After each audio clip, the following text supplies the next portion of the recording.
Hi everyone, Tyler Jensen here with another Prayer Life devotional at 12:45. Today is Thursday, September 2nd, and I hope you're all having a wonderful day.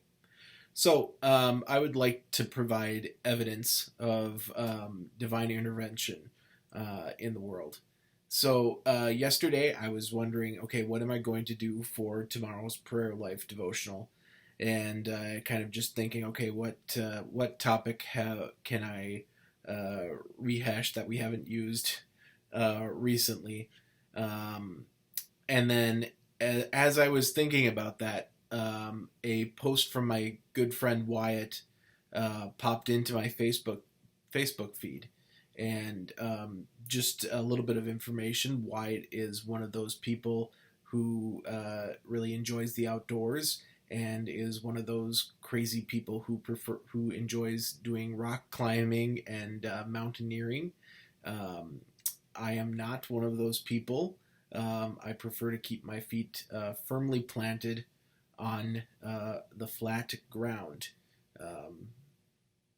just because I have a fear of heights, and you're not going to find me climbing up any mountains anytime soon. Let's put it that way. But all that aside, he had posted a article from a place called Outside Online, and I'm going to share a description. I'm going to share a link to that in the description of this video, because it's a very interesting read, and it describes three types of fun. And just you might be wondering, well, how many types of fun are there? What they're discussing in this article is that there is such a thing as type 1 fun. Now, that is something that is enjoyable from start to finish.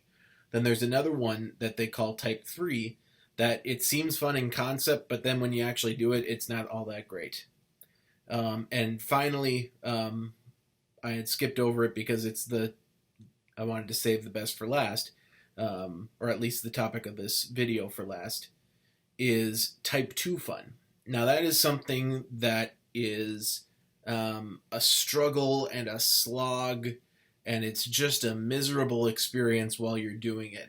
However, when you get done with it, it has been a very fulfilling experience, and something that you can take great joy in for years to come, that you actually accomplished it.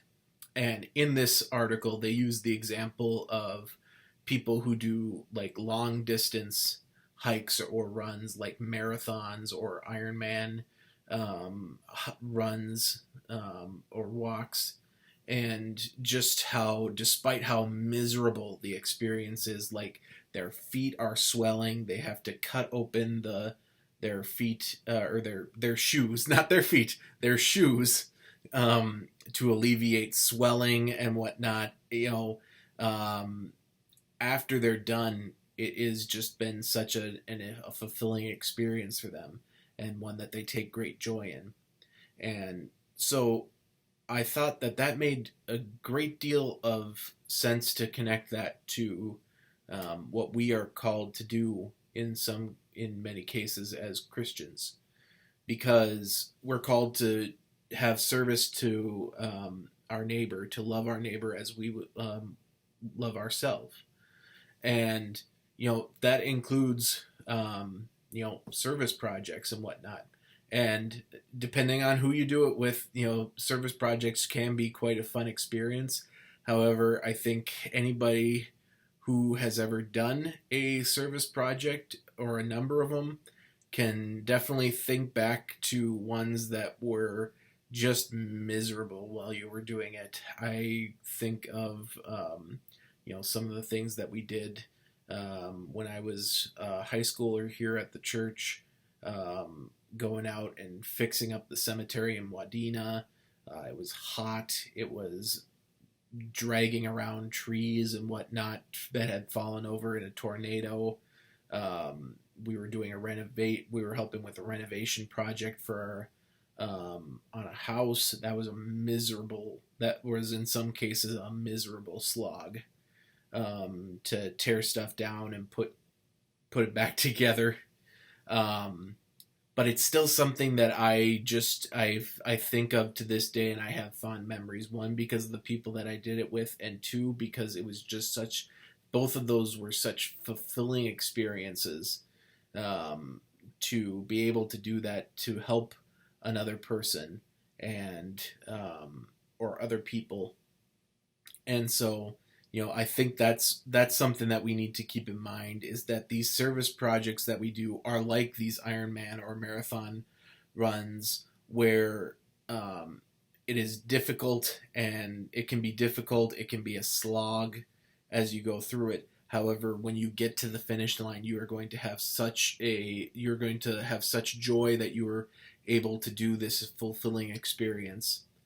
And so, to connect it all together with Scripture, I'd like to take a look at a quote from Galatians. This is Galatians chapter 6, verses 9 through 10. And let us not grow weary of doing good, for in due season we will reap if we do not give up. So then, as we have opportunity, let us do good to everyone, and especially to those who are of the household of faith. So that's I mean, it's just kind of spelled out there in Scripture.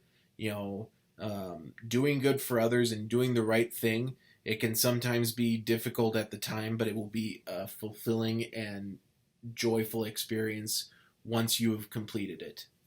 So thank you all so much for joining me today.